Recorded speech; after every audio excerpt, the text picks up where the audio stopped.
યુનિવર્સિટીએ આખરે ફી વધારાનો નિર્ણય પાછો ખેંચી લીધો છે। એબીવીપી અને વિદ્યાર્થીઓના ઉગ્ર વિરોધના કારણે યુનિવર્સિટીના સત્તાધીશોએ તાત્કાલિક બેઠક બોલાવી છે, જેમાં વિદ્યાર્થીઓના હિતમાં હાલ પૂરતો ફી વધારાનો નિર્ણય સ્થગિત કરવાનો નિર્ણય કરવામાં આવ્યો છે, અને જેનાથી વિદ્યાર્થીઓના ચહેરા ખીલી ઉઠ્યા છે।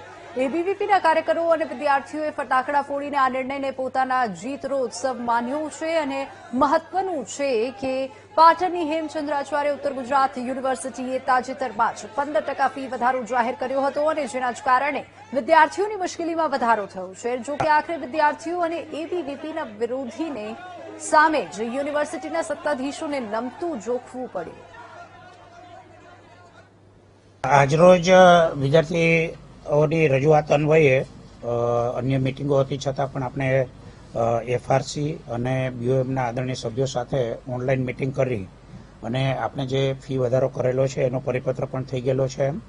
એ અન્વયે સંપૂર્ણ રીતે ચર્ચા કરીને હાલ પૂરતો એ પરિપત્ર છે એ આપણે સ્થગિત કરીએ છીએ। સવારના 11 વાગ્યાના વિદ્યાર્થીઓ જે અહીંયા ધરણા પ્રદર્શન ઉપર ઉતર્યા હતા કે જે ફી ઘટાડો કરવાનો જે વિષય હતો તેનો આજે વિજય થયો છે, જે પરિક્રમાંક જે હતું 105 નંબરનું એ વીસી સાહેબ દ્વારા અને પ્રશાસન દ્વારા પાછું ખેંચી લેવામાં આવ્યું છે। કેટલા ખુશ છે બધા કાર્યકર્તા, ખૂબ ઉત્સાહ છે। જે છેવાડાના ગામના વિદ્યાર્થીઓ જે પણ અહીંયા આવ્યા છે આંદોલનની અંદર, એમની રજૂઆત જે હતી, જે આશા સાથે આવ્યા હતા, એ આશા વિદ્યાર્થી પરિષદે આજે પૂરી પાડી છે।